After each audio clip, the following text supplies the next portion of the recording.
Warren Buffett ने index fund की एक शर्त पर $1 मिलियन कमाए थे। तो ये पावर होती है इंडेक्स फंड की। इसलिए इंडेक्स फंड अच्छा परफॉर्म कर पाते हैं और म्यूचुअल फंड नहीं।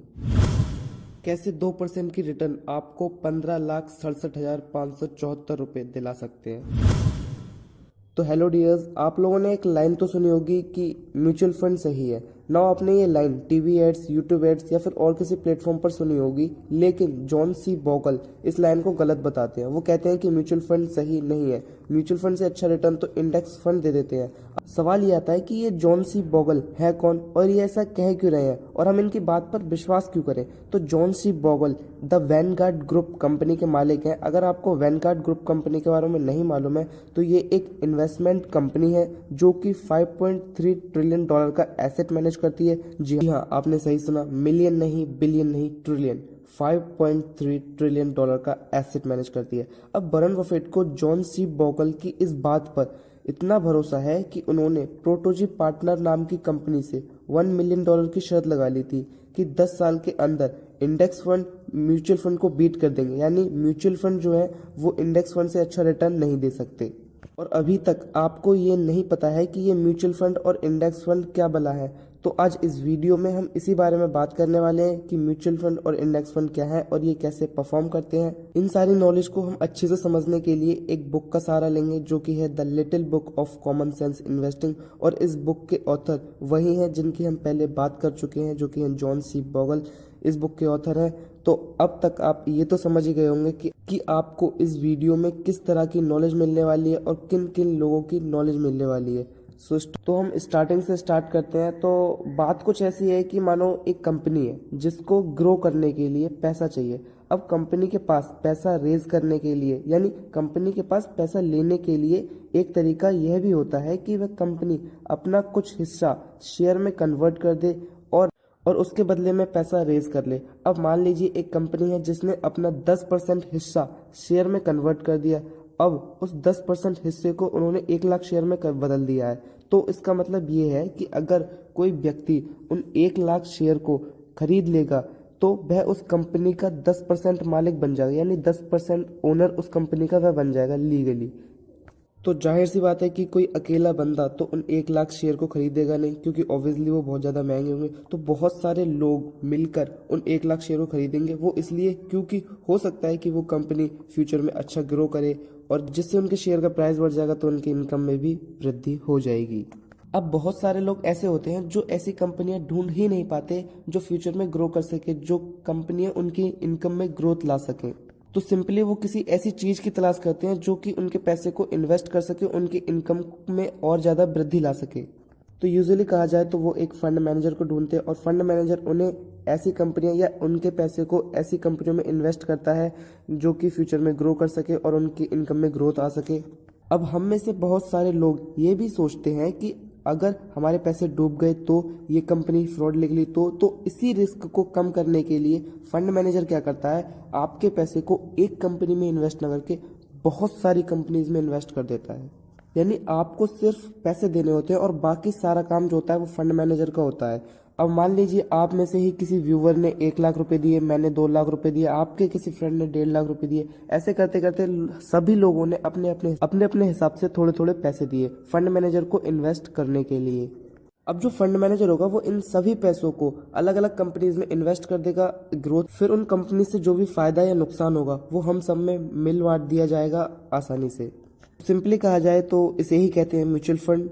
अभी मैं आपको बता दूं, अभी हम सिर्फ और सिर्फ इंडेक्स फंड और म्यूचुअल फंड के कॉन्सेप्ट को समझ ले रहे हैं। अभी हम इनको बारीकी से नहीं समझ रहे हैं।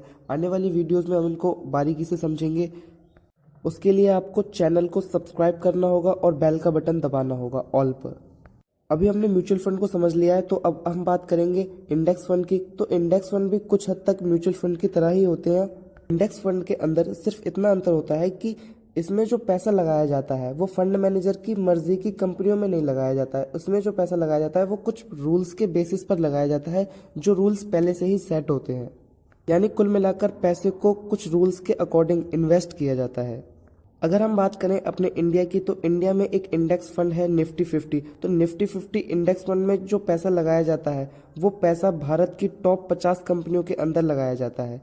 यानी अगर हम इस इंडेक्स फंड के अंदर अपना पैसा लगाते तो हमारा पैसा भारत की इकोनॉमी की टॉप 50 कंपनियां यानी टॉप 50 कंपनियों के अंदर हमारा पैसा लगाया जाएगा।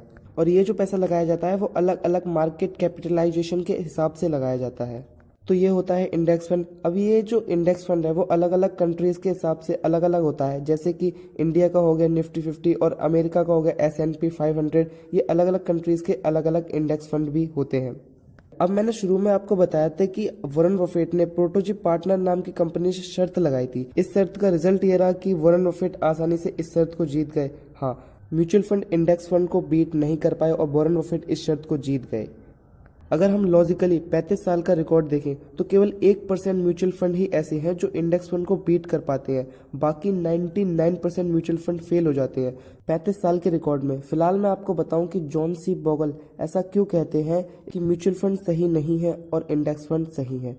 हम इसको कुछ इस तरह से समझते हैं। तो बात कुछ ऐसी है कि एक रईस परिवार था, वो परिवार बहुत ज़्यादा रिच था। वो इसलिए रिच थे क्योंकि उन्होंने अपना पैसा भारत की टॉप 100 कंपनियों में इन्वेस्ट किया हुआ था। हम अभी एग्जांपल भारत का ले रहे हैं क्योंकि हम इंडिया के हैं। तो उन्होंने अपना पैसा भारत की टॉप 50 कंपनियों में इन्वेस्ट किया हुआ था। अब उन 100 कंपनियों में से कुछ फेल हो जाती हैं, कुछ बहुत अच्छा ग्रो करती हैं। कुल मिलाकर उनका जो एवरेज रिटर्न आता है वो बहुत अच्छा आता था। फिर कुछ टाइम तक ऐसे ही चलते रहने के बाद वो सोचते हैं कि क्यों ना हम एक फंड मैनेजर की सलाह ले लें जिससे हम और भी ज़्यादा ग्रो कर सकते हैं। तो सिंपली वो एक फंड मैनेजर की तलाश करते हैं। ढूंढने के बाद उन्हें एक फंड मैनेजर मिल जाता है जो कि उनके पोर्टफोलियो को मैनेज करना शुरू कर देता है। अब अगर आपको पोर्टफोलियो नहीं मालूम तो पोर्टफोलियो वो होता है जिसमें आपकी सारी इन्वेस्टमेंट को मैनेज किया जाता है, अच्छे से मेमोराइज किया जाता है। तो फंड मैनेजर ने उनके पोर्टफोलियो को मैनेज करना शुरू कर दिया और कुछ अच्छे स्टॉक्स को पिकअप करना भी शुरू कर दिया। इसके बदले में फंड मैनेजर उनसे 2% का कमीशन चार्ज करने लगा था। अब धीरे धीरे कुछ ऐसे ही चलने के बाद उस फैमिली के साथ ऐसा हो रहा था कि जब से उन्होंने फंड मैनेजर को हायर किया था तब से उनकी ग्रोथ नहीं हो पा रही थी। मतलब उनकी जो रिटर्न आ रहे थे वो तो सेम आ रहे थे, लेकिन उनकी ग्रोथ जो है उनकी ग्रोथ में रुकावट आ गई थी। वो सिंपली लॉस में जा रहे थे। अब उन्हें ऐसा समझ में नहीं आ रहा था कि ऐसा हो क्यों रहा है। बहुत टाइम तक एनालिसिस करने के बाद उन्हें समझ में आता है कि ऐसा फंड मैनेजर की वजह से हो रहा था। हमने जो वो फंड मैनेजर को जो 2% कमीशन दे रहे थे उसकी वजह से उनकी ग्रोथ में रुकावट आ गई थी और वे लॉस में जा रहे थे। अब आप बोलोगे सर 2% की कमीशन, 2% की कमीशन से क्या ही होता है। आइए हम इसको एक एग्जाम्पल से समझते हैं कि मानो आपको किन्हीं दो जगह से सेम 14% का रिटर्न आ रहा है। मानो आपको इंडेक्स फंड से 14% का रिटर्न आ रहा है और फिर म्यूचुअल फंड से भी 14% का ही रिटर्न आ रहा है, लेकिन म्यूचुअल फंड में फंड मैनेजर अपनी 2% कमीशन काट लेता है और इंडेक्स फंड में कोई फंड मैनेजर होता नहीं है तो उसमें कोई भी कमीशन नहीं कटती है। तो म्यूचुअल फंड में जो आपकी रिटर्न होती है वो 14 - 2 12%। म्यूचुअल फंड में जो आपकी रिटर्न हो जाती है वो हो जाती है 12% और इंडेक्स फंड में जो आपकी रिटर्न हो जाती है वो हो जाती है 14%। ऐसे ही करते करते 20 साल हो जाते हैं। हम अभी सिर्फ विजुलाइज कर सकते हैं कि ऐसा करते करते 20 साल बीत जाते हैं और हमने जो पैसे इन्वेस्ट किए थे वो थे 1 लाख रुपए। हमारा 1 लाख रुपए पे कंपाउंडिंग इंटरेस्ट के साथ में हमारा पैसा मल्टीप्लाई हो रहा था। तो ऐसे ही करते करते 20 साल बाद इंडेक्स फंड का जो रिटर्न आता है वो आता है 15,67,574 रुपये और 12% के इंटरेस्ट में जो म्यूचुअल फंड में हमें रिटर्न मिल रहा था उसमें जो रिटर्न आता है वो होता है 10,64,079 रुपये। सिर्फ 2% के इंटरेस्ट की वजह से आप अपने 5 लाख रुपए खो चुके होते हो। तो इसी वजह से जॉन सी बोगल इस चीज़ को मना करते हैं, म्यूचुअल फंड को मना करते हैं। इससे अच्छा इंडेक्स फंड है। तो अब तक आप म्यूचुअल फंड और इंडेक्स फंड को अच्छे से समझ चुके हो। अब जो नेक्स्ट वीडियो आने वाली है उस वीडियो में मैं आपको बताऊंगा कि आप किस तरह से निफ्टी 50 के अंदर पैसे को इन्वेस्ट कर सकते हो, अपने पैसे को किस तरह से मल्टीप्लाई कर सकते हो।